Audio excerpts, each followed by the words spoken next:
There are places in this world where the past refuses to die, where the echoes of tragedy linger in empty hallways, where the boundary between our world and whatever lies beyond grows dangerously thin. The Whaley House in San Diego, California is such a place where darkness has taken root, a place where the dead walk among the living, a place where even now, after more than a century and a half, something waits in the shadows.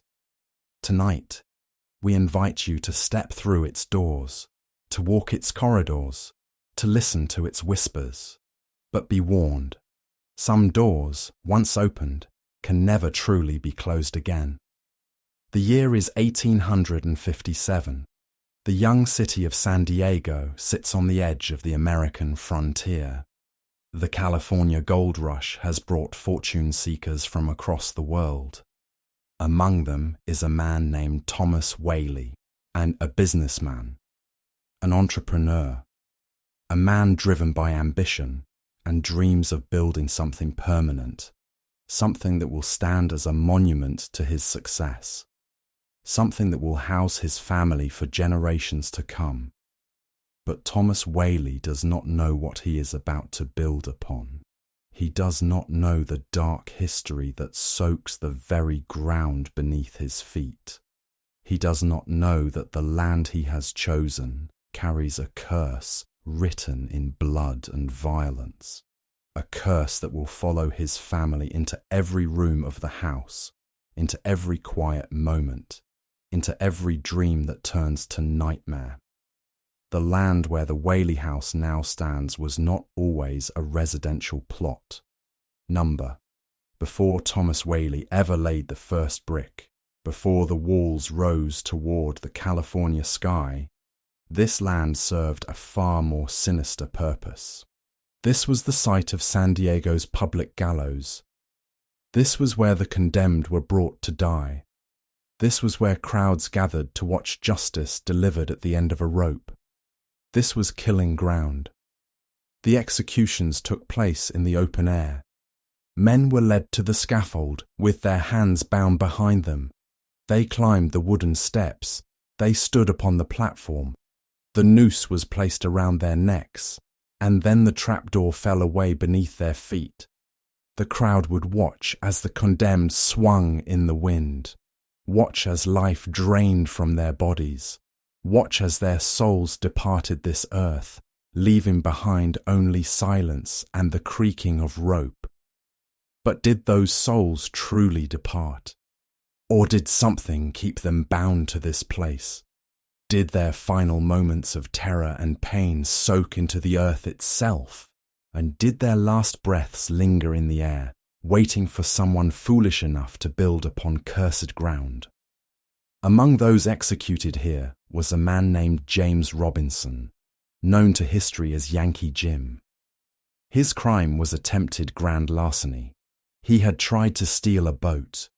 For this, he was sentenced to hang. The date was August the 18th, 1852. 5 years before Thomas Whaley would begin construction on his dream home. 5 years before the house rose from the killing ground. The hanging of Yankee Jim was botched. Terribly, horribly botched. The gallows had been constructed hastily. The measurements were wrong. When the trapdoor opened, Yankee Jim did not fall far enough for his neck to break cleanly. Instead, he strangled slowly. The crowd watched in horror as he kicked and thrashed at the end of the rope. His suffering lasted minutes that must have felt like hours. His face turned purple. His eyes bulged. His body convulsed. And when death finally came, it came slowly, cruelly, leaving an impression of agony upon the very air itself. Thomas Whaley was there that day. He stood among the crowd. He watched Yankee Jim die. He witnessed every terrible moment of that prolonged execution. And yet, when the time came to choose land for his family home, Thomas Whaley chose this spot, this exact spot, the very ground where Yankee Jim had drawn his last strangled breath. Why? Why would a man choose to build his home upon ground stained with such suffering? Some say Thomas Whaley got the land cheaply because of its dark reputation. Others whisper that he was drawn to it by forces he did not understand. That something called to him. So something that wanted the house built here. Something that needed walls to walk through and halls to haunt. Construction began in 1857. Thomas Whaley spared no expense. He imported materials from the East Coast. He hired the finest craftsmen. He designed a house that would be the envy of San Diego, a grand 2-story brick structure with high ceilings and large windows, a house that spoke of prosperity and permanence, a house that would shelter his wife Anna and their growing family, a house that would stand for generations. But from the very beginning, there were problems. Workers reported strange sounds coming from the construction site at night, footsteps where no one walked, voices where no one spoke, tools that disappeared and reappeared in different locations. Some workers refused to return after dark, and they spoke of feelings of being watched, of cold spots in the California heat, of shadows that moved against the light. Thomas Whaley dismissed these concerns. He was a practical man, a man of business. He did not believe in ghosts or spirits or superstitions. He believed in brick and mortar, in walls and foundations, in the solidity of the physical world. But the house, it seemed, had other ideas. The Whaley family moved into their new home in 1857. Thomas and Anna and their children. They filled the rooms with furniture and laughter. They hung curtains in the windows. They lit fires in the fireplaces. They tried to make this house a home. But the house resisted. The house remembered. The house had not forgotten what happened here beneath its foundation, soaked into the earth upon which it stood. And the first tragedies came quickly. In 1858, just 1 year after moving in, Thomas and Anna's youngest child, a baby boy named Thomas Whaley Jr., died in the house at just 18 months old. The cause was scarlet fever. He died in one of the upstairs bedrooms, his small body racked with fever. His parents helpless to save him. Anna held him as he took his last breath. The house claimed its first Whaley, but he would not be the last. Oh no, the house was hungry. The house had appetites that could not be satisfied. The house wanted more. As the years passed, the Whaley House became central to San Diego's early development. Thomas operated a general store on the ground floor. The building served as a courthouse. It housed a theatre. It was a gathering place for the community. But behind the public facade, and behind the commercial activity, the family suffered. They suffered in ways both ordinary and extraordinary. They suffered losses that seemed to come too frequently, too cruelly, as if guided by some malevolent force that dwelled within the walls. Anna Whaley, Thomas's wife, began to change. The vibrant woman who had first entered the house grew sombre, withdrawn. She spoke of hearing things, footsteps in empty rooms, the sound of someone walking across the second floor when she knew no one was up there. Heavy footsteps, a man's footsteps, slow and deliberate, pacing back and forth, always at night, always when the house grew quiet. She told Thomas about these sounds. He investigated, of course. He walked through every room. He checked every door and window. He found nothing, no intruder, no explanation, just empty rooms and darkness. But Anna continued to hear the footsteps. Night after night, month after month, year after year. The invisible man who walked their halls. Was it Yankee Jim? Was his spirit still here, still walking the ground where he died? Did he pace the second floor, unable to rest, unable to leave the site of his agonizing death? Or was it something else, something older, something that had been here even before the gallows? The children felt it too. They spoke of seeing a man in their rooms at night, a tall figure standing in the shadows, watching them. The figure never moved, never spoke, just watched. When they called out or turned up the lamp, the figure would be gone. But they could feel it, still there, still watching, waiting in the darkness just beyond the light. Thomas tried to protect his family. When he tried to provide them with security and comfort. But how do you protect against something you cannot see? How do you fight an enemy that has no physical form? How do you escape a house that you have poured your life savings into building? In 1863, another tragedy struck. The Whaley's daughter, Anna Amelia, was born. But she lived only a few moments. She died in the same room where her brother had died 5 years before. Anna held another dying child, felt another small life slip away. The house claimed its second Whaley child. The Civil War came and went. San Diego changed around the Whaley House, but the house itself remained constant, unchanging, waiting. The Whaleys added more children to their family. Francis, Thomas, George, Violet and Corinne, the house filled with life again. But the sounds continued, and the footsteps, the whispers, the feeling of being watched. Thomas Whaley became obsessed with the house, not in the way you might think, not with maintaining it or improving it, but with defending it, with insisting that nothing was wrong, that the sounds were just the house settling, that the cold spots were just drafts, that the shadows were just tricks of the light. He needed the house to be normal.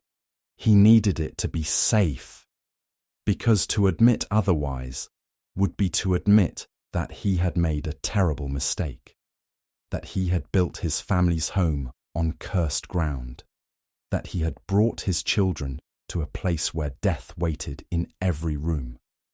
But the house had its own plans. The house had its own hunger.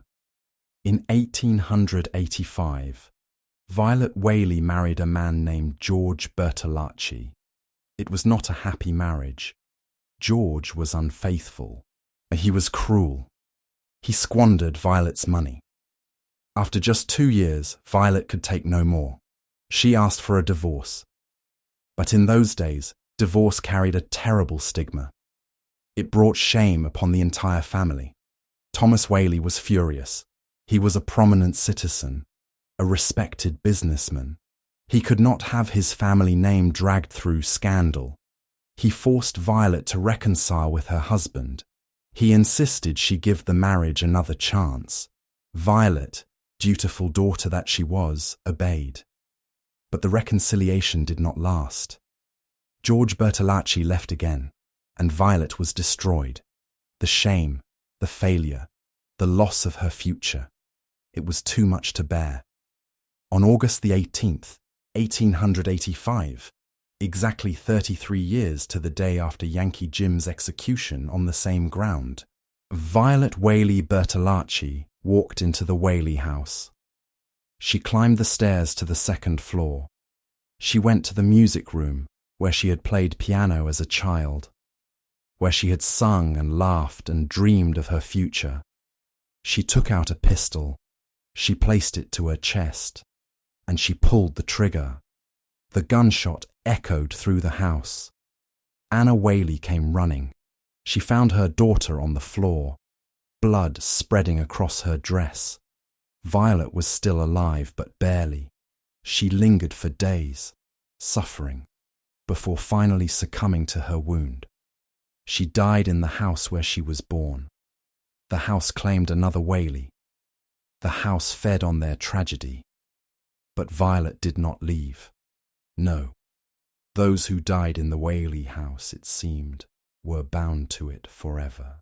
But staff and visitors in the years that followed reported seeing a young woman in the music room.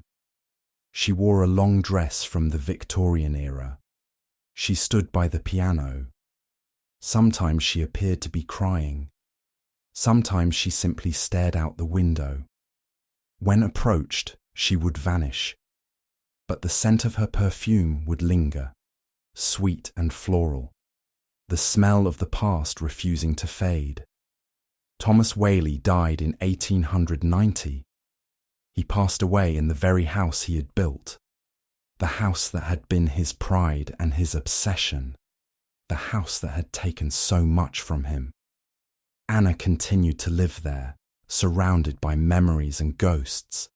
She lived there until 1913, when she too passed away within those walls. The original Whaleys were gone, but their presence remained.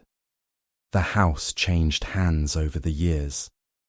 It fell into disrepair, and the roof leaked, the walls cracked, windows broke. For a time, it seemed the Whaley House might be demolished, torn down to make way for progress, but preservation efforts saved it. In 1960, it was opened as a museum. Guides began leading tours through its rooms. Visitors came to see this piece of San Diego history, and that is when the reports truly began to multiply. When hundreds, then thousands of people walked through those halls, experiencing for themselves what the Whaley family had endured. The house, it seemed, was more active than ever, as if the presence of so many living people stirred up the dead, as if the spirits welcomed the attention, or perhaps resented the intrusion. The footsteps on the second floor continued. Tour guides heard them, visitors heard them. Heavy, deliberate footsteps, and the distinctive sound of boots on wooden floorboards. The sound would come from the area above the old courtroom. Slow steps, pacing, back and forth, back and forth. When investigators went upstairs to check, they found no one, just empty rooms. But the moment they descended the stairs, the footsteps would resume. Many believe these are the footsteps of Yankee Jim, still walking, still pacing, unable to rest after his torturous death. Some psychics who have visited the house claim to have communicated with his spirit. They say he is angry, confused. He does not understand why he is still here. He wants to leave but cannot. Something binds him to this place. Something keeps him walking these halls, decade after decade, century after century. But Yankee Jim is not alone. The house is crowded with spirits. So many spirits. Too many to count. And Anna Whaley has been seen in multiple rooms. Visitors report seeing a woman in Victorian dress standing in the parlour. She appears solid, real. Some have even greeted her, thinking she was a historical reenactor employed by the museum. But when they turn to look again, she is gone. Others have smelled her perfume, distinctly rose-scented. It fills entire rooms for moments at a time, then dissipates as quickly as it arrived. People have reported seeing Anna in the kitchen, as if preparing a meal, in the garden, as if tending to her plants, on the stairs, as if going about her daily routine. She seems unaware of the visitors, locked in her own time, repeating actions from her life over and over again. A ghost, caught in an eternal loop. Thomas Whaley himself has been spotted in his study, a tall figure in period clothing, standing by the window, looking out at the street as if watching for someone. When approached, he turns, and his face. Those who have seen it describe eyes filled with sorrow, with regret, with a knowledge of something terrible. Then he fades away. dissolving into the air like morning mist. The children are there too. Visitors have reported seeing a small boy in the upstairs hallway. He peeks around corners, plays in the bedrooms. Some have heard the sound of a child laughing, a sound that should be joyful, but instead fills them with inexplicable dread. Is it Thomas Whaley Jr., the baby who died at 18 months? How can an infant ghost laugh and play? What has death done to the innocent? Violet's presence is strongest in the music room, the room where she died. People report sudden drops in temperature when entering that space. The air becomes thick, heavy, difficult to breathe. Some have reported feeling an overwhelming sense of sadness, of despair so deep it brings tears to their eyes. Even those who know nothing of Violet's story feel it. The residual emotion from that terrible day in 1885. The piano in the music room has been heard playing by itself. Late at night, when the museum is closed, security guards doing their rounds have heard music coming from that room. Simple melodies, songs from another era. When they investigate, the music stops. The piano is silent, but the keys are still moving, still vibrating from being pressed by invisible fingers. One security guard quit after his first night. He refused to speak about what he saw. He simply turned in his keys and left. Others have lasted longer, but report experiences that haunt them. The sound of doors opening and closing on their own. The sensation of someone walking beside them in the dark. The feeling of breath on the back of their neck when they are alone in a room. Cold spots appear throughout the house, not just slightly cooler areas, but pockets of air so cold they raise goosebumps even on warm summer days. These spots move. They are not caused by drafts or air conditioning. They seem to have intelligence, purpose. They form around visitors, follow them from room to room. Some people report feeling as if they are being embraced by something frozen, something that pulls the warmth from their body. The courtroom area is particularly active. This is where Thomas Whaley conducted business, where legal proceedings took place, and where decisions that affected lives were made. People report hearing the sound of a gavel, the murmur of voices in discussion, the creak of wooden benches, as if court is still in session, as if the business of the living continues even in death. There is a window in the house that looks out onto the street. Multiple visitors have reported seeing a face looking out from this window when the house is closed, when no one should be inside. A woman's face, pale, sad, watching, always watching. When the police have been called to investigate, they find the house empty, locked from the inside, no one there. But the reports continue. The face at the window, the woman who watches, waiting for something that never comes. The smell of cigar smoke is frequently reported in Thomas Whaley's study. Strong, fresh, as if someone had just been smoking there. But no one has smoked in the house for over a century. The museum has strict policies, yet the smell persists. Thomas Whaley was known to enjoy cigars. Is he still indulging in his old habits? Still sitting in his study, conducting business, as if death was merely a minor inconvenience? Perhaps most disturbing are the reports from the gift shop area. This space was added much later and does not occupy the original footprint of the house. Yet even here, phenomena occur. The cash register opens by itself. Items fall from shelves with no explanation.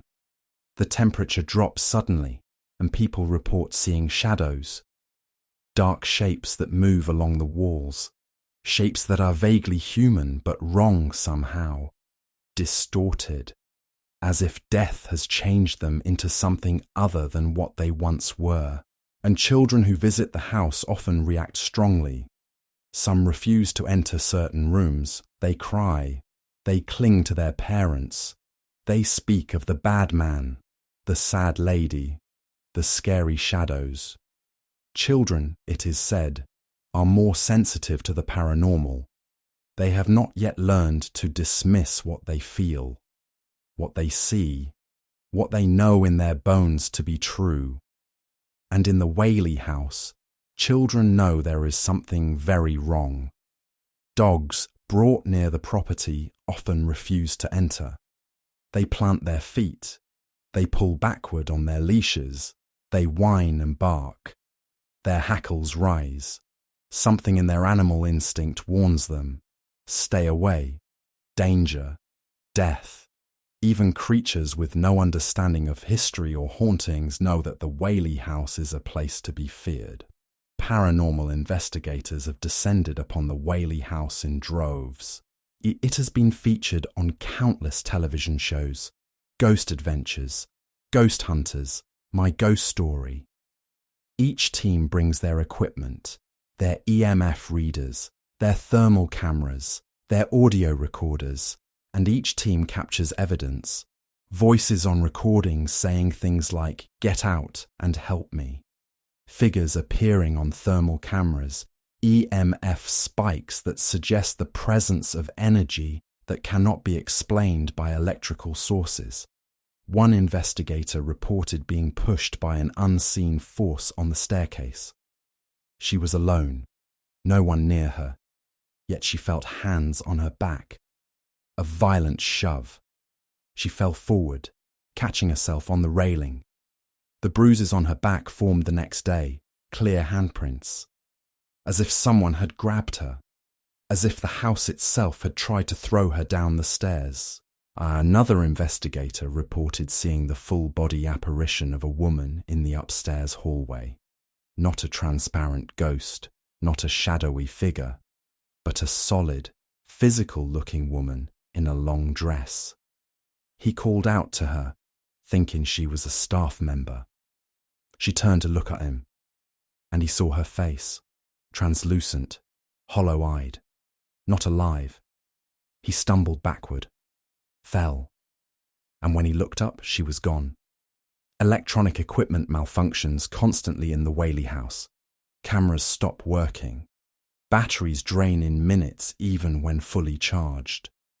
Recording devices shut off on their own. Investigators have learned to bring backups, and backups for the backups, because the house seems to resist documentation, as if it wants to keep its secrets, as if it does not want proof of what happens here to reach the outside world. The voices are perhaps the most unsettling evidence. Electronic voice phenomena, EVP, sounds that are not audible to the human ear but are captured on recording devices. Investigators ask questions into empty rooms. Is anyone here? What is your name? How did you die? And when they play back the recordings, there are answers. Whispered. Faint. But undeniably there. One recording captured a voice saying, "It hurts." Another said, "I cannot leave." A third, chillingly, said, "You should not be here." The voices are male and female, adult and child.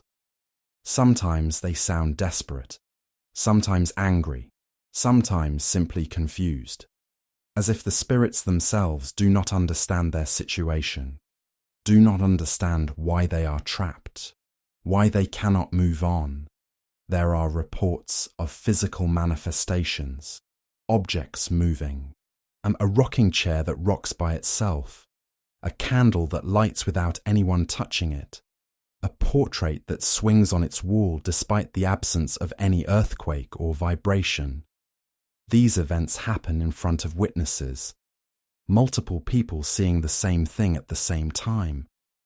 Mass hallucination seems unlikely. The evidence seems to suggest that something in the Whaley House has the ability to interact with the physical world. One visitor reported being touched. She was standing in the music room, alone, when she felt someone take her hand. She looked down. There was no one there, but she could feel it, the distinct sensation of fingers interlacing with hers. The grip was gentle, almost comforting. But when she tried to pull away, the grip tightened, became painful. She screamed, and the sensation released. She ran from the house and did not return. Another visitor reported seeing his own reflection move independently in a mirror. He was standing still, but his reflection turned its head, smiled. Not his smile, something else's smile. He left immediately and later sent a letter to the museum, warning others not to look in the mirrors for too long. The Whaley House has been officially designated as haunted by the United States government. The Department of Commerce listed it as one of the most haunted houses in America. This is not a sensationalist claim by ghost hunters or paranormal enthusiasts. This is official recognition by a government agency that something unexplainable happens within these walls. But why? Why is the Whaley House so active? Why do the dead linger here when most pass on to wherever the dead go? Is it the violent history of the land, the executions, the blood soaked into the soil? Is it the tragedies that befell the Whaley family, the deaths of children, the suicide, the accumulated sorrow and pain? Or is it something else, something darker? Some paranormal researchers believe that certain locations serve as portals, thin places where the veil between our world and the next is more easily pierced. They suggest that the Whaley House sits on such a location, that the executions and tragedies did not cause the haunting, but rather were drawn to a place that was already cursed. That something existed here long before Yankee Jim climbed those gallows steps. Something that wanted the suffering, that fed on it, that used it to grow stronger. There are reports of things in the Whaley House that do not match any of the known spirits. Shadow figures that are too tall, too thin, not human in their proportions, red eyes seen in darkened corners, a sense of malevolence that goes beyond the sorrow of trapped ghosts, something that feels actively hostile, predatory. One psychic who visited the house refused to go upstairs. She stood at the bottom of the staircase and said she could see something at the top, something that was not a ghost, not a human spirit, something else, something ancient. She described it as watching, waiting, hungry. She left the house pale and shaking and would not elaborate further. Could there be something in the Whaley House that is not the spirit of someone who died there? Something that existed before? Something that has claimed the house as its territory and collected the souls of the Whaley family like trophies? The idea is terrifying. To think that the Whaleys and Yankee Jim might not be the only entities within those walls, that they might be trapped there by something that is using them, feeding on their energy, their fear, their eternal confusion and sorrow. Night falls differently at the Whaley House. Even before the sun sets completely, shadows grow deeper there. They pool in corners. They stretch across floors like reaching fingers.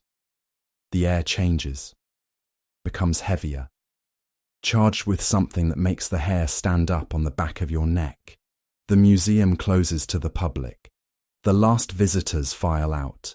The doors are locked, and the house is left to itself, to whatever waits within it.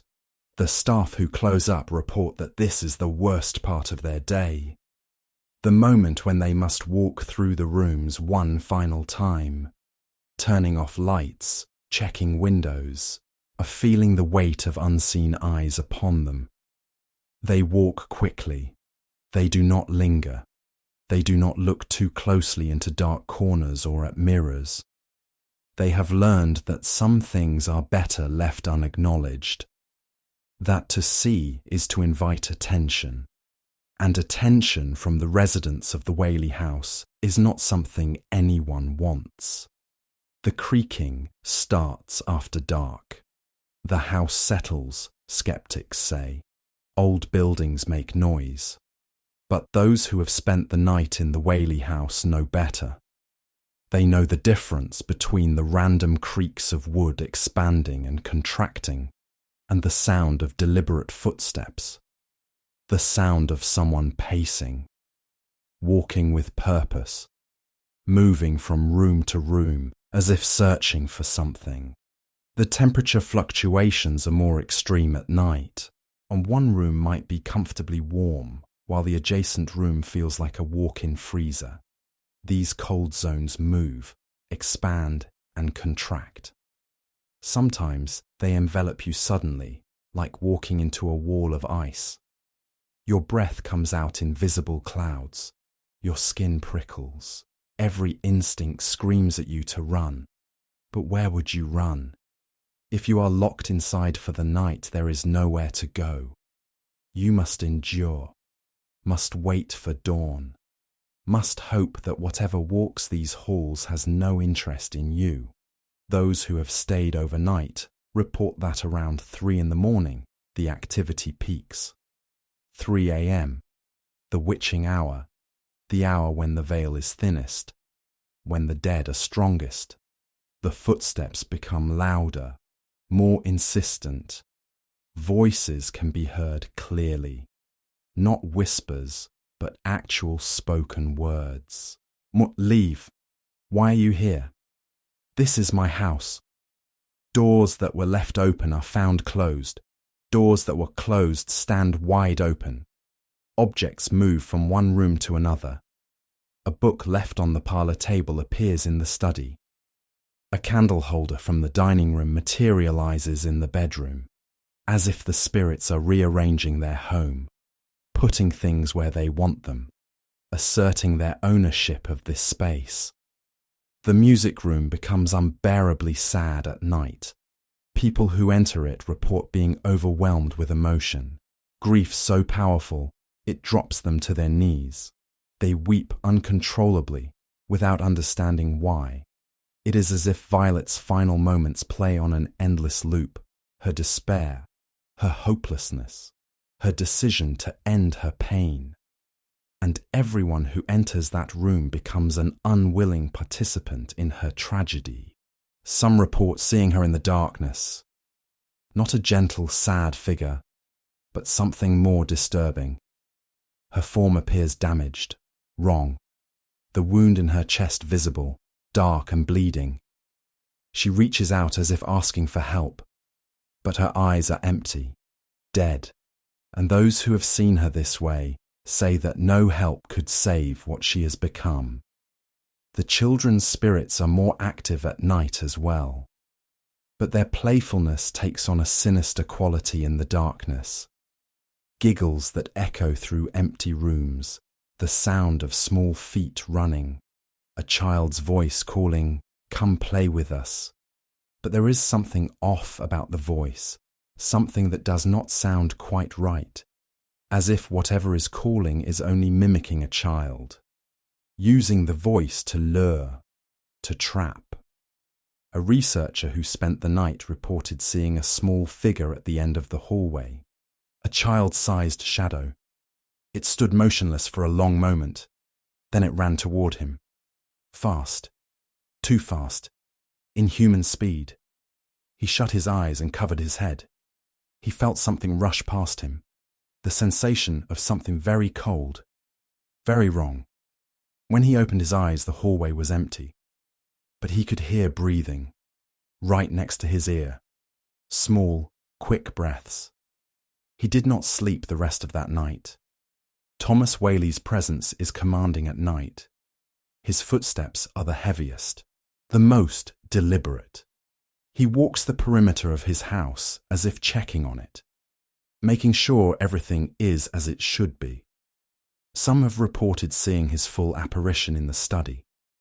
He sits at his desk, works on papers, looks up when someone enters and seems surprised to see them there, as if he does not realize he is dead, as if he believes it is still his time, his house, his life. Anna appears as well, but her manifestations are more sorrowful.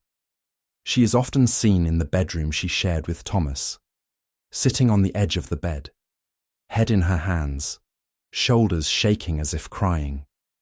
When approached with compassion, she looks up, and her face is a mask of anguish, too much loss, too much pain, too many years trapped in this place with only grief for company.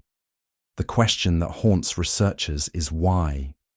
Why do they stay? Surely after over a century they have had opportunities to move on, to go toward whatever light or peace awaits beyond this world. What keeps them here? Is it attachment to the house Thomas built? Is it unfinished business? Guilt? Fear? Or are they prisoners? Held here by whatever darkness claimed this land long ago, unable to leave even if they wanted to, not watching helplessly as decade after decade passes, as the world outside changes beyond recognition, while they remain frozen in their moment of death. The theories are endless. Some believe that violent or traumatic death creates an energy imprint that can replay like a recording. That what people see is not truly a conscious ghost, but a psychic echo. A moment in time burned so deeply into the fabric of reality that it repeats endlessly. Under this theory, the spirits have no awareness. They are simply loops, programs running without a programmer. But the evidence suggests otherwise. The spirits of the Whaley House interact. They respond to questions. They move objects intentionally. They seem to have awareness and intelligence. This is not a mere recording. These are conscious entities, trapped, suffering, unable to break free. Other theories suggest that the spirits choose to stay, that they are so attached to the house and their earthly lives that they refuse to move on, that their obsession with the physical world keeps them bound to it. Thomas Whaley spent his life building this house. Perhaps he cannot let it go even in death. Perhaps he sees himself as its eternal guardian. But the darker theories are more disturbing. They suggest that something malevolent dwells in the Whaley House, something that collects souls, that when people die there, their spirits are claimed, trapped, used as energy sources or playthings by an entity that predates human understanding, an entity that has been there far longer than the house, far longer than San Diego, perhaps far longer than human habitation of this land. Indigenous peoples of the region have stories of certain places that are cursed, places where spirits dwell, places to be avoided. Was this land one of those places? Did the Spanish missionaries know about it when they first arrived? Did they perform rituals to try to cleanse it? And did those rituals fail? When the gallows were erected here, did the executioners sense something wrong about the location? Did they hear whispers in the dark? Did they feel watched? Or were they drawn to this spot by the very entity that wanted the blood, wanted the death, wanted to feast on the final moments of the condemned? And Thomas Whaley, when he stood in the crowd watching Yankee Jim die, did he feel something? Did some part of him know that this place was wrong? Or was he influenced, called, compelled by forces beyond his control to build his home here, to bring his family here, to feed the darkness with their joy and later their sorrow? These questions have no answers, only speculation, only theories whispered in the dark by those who felt the oppressive atmosphere of the Whaley House, those who have experienced things that should not be possible. things that science cannot explain. The psychological impact of spending time in the Whaley House cannot be understated. Even skeptics report feeling uneasy. The human brain is finely tuned to detect danger, to sense when something is wrong. And in the Whaley House, every instinct screams that something is very, very wrong. The fear is primal. It bypasses rational thought. And it is the fear that our ancient ancestors felt when they heard something moving in the darkness outside the cave. The knowledge that there are things in this world more powerful than us, things that can hurt us, things that we cannot fight because we cannot see them or understand them. To stand in the music room where Violet died, to know that she pulled the trigger in this exact spot, to feel the cold, to smell the perfume, to sense the overwhelming sadness. It changes you. It reminds you that death is real, that tragedy is real, that suffering echoes through time. To walk the upstairs hallway at night and hear the footsteps behind you. To turn and see nothing. To know that something is there. To feel it watching, following. It strips away the veneer of civilization and modern safety. It reminds you that there are things we do not understand, things that exist beyond the edges of our scientific knowledge. People have panic attacks in the Whaley House. They hyperventilate. They experience fight or flight responses so severe they must be helped out of the building. This is not imagination. This is not suggestion. This is genuine physiological response to perceived threat. The body knows. Even when the mind tries to rationalize, the body knows. Some visitors report feeling physically ill after leaving the Whaley House. Headaches, nausea, exhaustion, as if something has drained them, taken energy from them. They sleep poorly for days afterward, have nightmares, see shadows in their own homes, as if they brought something back with them. Some small piece of the house's darkness, some attachment that followed them home. Psychics and mediums report particularly severe reactions. Many refuse to enter the house at all. Those who do often last only minutes before fleeing. They speak of being overwhelmed, of making contact with too many spirits at once, of feeling pain, anger, sorrow, rage, all flooding into them simultaneously. A psychic assault that their abilities make them vulnerable to. One medium reported making contact with Yankee Jim. She said his spirit was angry, confused. He did not understand why he was still here. He asked her for help, begged her to release him. She tried. She performed rituals, prayers, but nothing worked. She felt something else interfere, something that would not let him go. She left the house terrified and has refused to discuss the experience further. Another psychic claimed to have communicated with Thomas Whaley. She said he was aware that his family was trapped, that he blamed himself, that he had built the house despite warnings, despite feelings of unease. His pride had doomed them all, and now he stood guard over them, trying to protect them from whatever else inhabited the house. A futile effort that had lasted over a century with no end in sight. The accounts pile up, year after year, decade after decade. Thousands of people have now experienced something unexplainable in the Whaley House. Thousands of witnesses, different backgrounds, different levels of belief in the paranormal.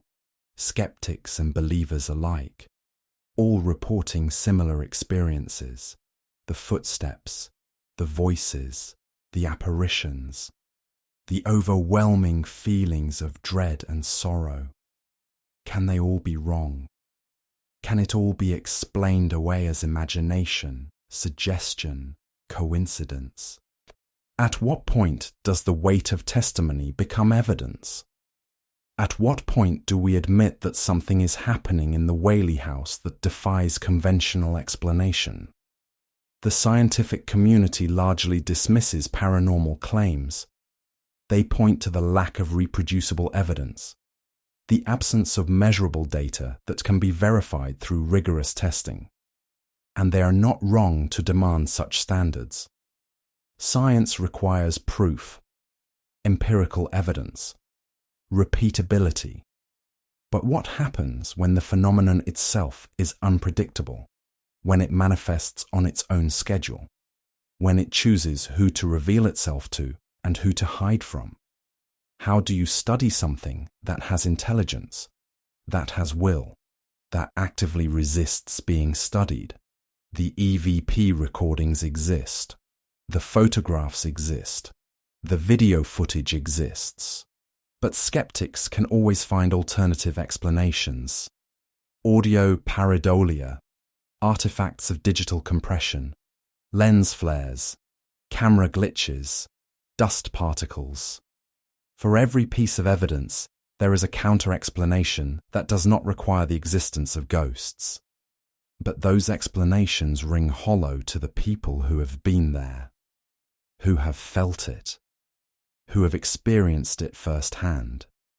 You cannot convince someone that what they saw with their own eyes was a dust particle, that what they heard with their own ears was a settling house, that what they felt was suggestion or imagination. The Whaley House stands as a challenge to our understanding of reality. It asks uncomfortable questions. What if death is not the end? What if consciousness persists? What if the boundaries we assume are fixed are actually permeable? What if there are things sharing our world that we normally cannot see but that are nonetheless real? These questions frighten us because they undermine our sense of control. We build our lives on the assumption that we understand the rules, that physics works the way we think it does, that when we die, we are gone. But if those assumptions are wrong, if the Whaley House proves them wrong, then what else are we wrong about? What else lurks just beyond our perception? The house continues to stand. Old San Diego town has grown around it. It is now a tourist attraction, a historical landmark. People come from around the world to walk its halls, to take photographs, to hope for a glimpse of something otherworldly. The museum staff will tell you the stories, the history, the documented accounts. They walk a careful line between honouring the history and acknowledging the hauntings. They have seen too much to dismiss it, but they also maintain professionalism. They allow visitors to draw their own conclusions, but late at night, after the tourists have gone, after the doors are locked and the lights are dimmed, the staff knows. They know what walks those halls. They know what waits in the shadows. They have heard the footsteps too many times to doubt. They have seen too much to deny. Some have worked there for years. They have developed a relationship with the spirits. They greet them by name. Good morning, Thomas. Good evening, Anna. They speak to empty rooms and sometimes receive responses. Knocks, flickers of lights, cold breezes. The house acknowledges them, accepts them, perhaps even appreciates them. But there are boundaries. Rooms that certain staff members will not enter alone. Times of day when the atmosphere becomes too oppressive. Lines that should not be crossed. The spirits may tolerate the museum, may even welcome the attention. But they have not forgotten that this is their home, that we are the intruders. And they remind us of this when we become too comfortable. As our story draws to a close, we must ask ourselves the most important question. Are the spirits of the Whaley House at peace? After all these years, after all the attention, after all the attempts to help them move on, are they any closer to finding rest? The evidence suggests they are not. The hauntings continue. The footsteps still echo. The apparitions still appear. Violet still weeps in the music room. Yankee Jim still paces overhead. The Whaley children still play in the shadows. Nothing has changed. Nothing has been resolved. They are trapped. Whether by choice or by force, whether by emotional attachment or by dark magic, they remain. Year after year, decade after decade, century after century. The Whaley House holds them, and it will not let them go. The thought is chilling. To imagine eternity spent in those rooms, walking the same halls, repeating the same patterns, aware but unable to move forward, unable to change, unable to escape. Is this hell? Is this purgatory? Is this the price they pay for some unknown transgression? Or is it simply the nature of this place, this cursed ground where violence and tragedy have soaked so deeply into the earth that they have poisoned everything built upon it? Perhaps the house is a magnet for suffering, a collector of souls, and once you die within its walls, you become part of it, forever. The sun will rise tomorrow over San Diego. It will shine through the windows of the Whaley House. The tourists will arrive. The tours will begin. Life will continue. But inside those brick walls, the dead will remain, waiting, watching, trapped in their eternal prison. And when night falls again, when the living depart and darkness reclaims the house, the footsteps will resume, the voices will whisper, the shadows will move, the Whaleys will walk their halls, Yankee Jim will pace overhead, and whatever ancient darkness dwells within will continue to wait, patient, timeless, hungry. The Whaley House stands as a monument to grief, to tragedy, to the terrible weight of history. It reminds us that the past is never truly past, that some wounds never heal, and that some debts are never paid, that some souls never find peace. So we ask you now, as you sit in the safety of your own home, far from the brick walls and creaking floors of the Whaley House, we ask you to consider what waits in the darkness, what walks unseen beside us, what lingers in places where death has left its mark. And if you ever find yourself in old San Diego town, if you ever stand before the Whaley House, if you ever consider stepping through its doors, remember this story. Remember the Whaleys. Remember Yankee Jim. Remember that some places are not meant for the living. Remember that the dead are still there, still waiting, still watching, still unable to leave. And ask yourself, are you brave enough to meet them? Are you strong enough to walk those halls and emerge unchanged? Or will you become another story? Oh, another witness to the horror that dwells within the most haunted house in America. The Whaley House waits. It has waited for over a century and a half. It will wait for centuries more. Time means nothing to the dead. They have all the time in the world. The question is, will you give them yours? The footsteps echo still. The voices whisper still. The shadows move still. In the Whaley House, in San Diego, in California, in America, in our world. And they always will. Because some places, some cursed, dark, terrible places, never let go. The Whaley House is such a place. And the spirits, the poor, tormented spirits who walk its halls, they know this truth better than anyone. They tried to leave. They have tried for over 100 years. But the house holds them tight, and it will never, ever let them go. Sweet dreams.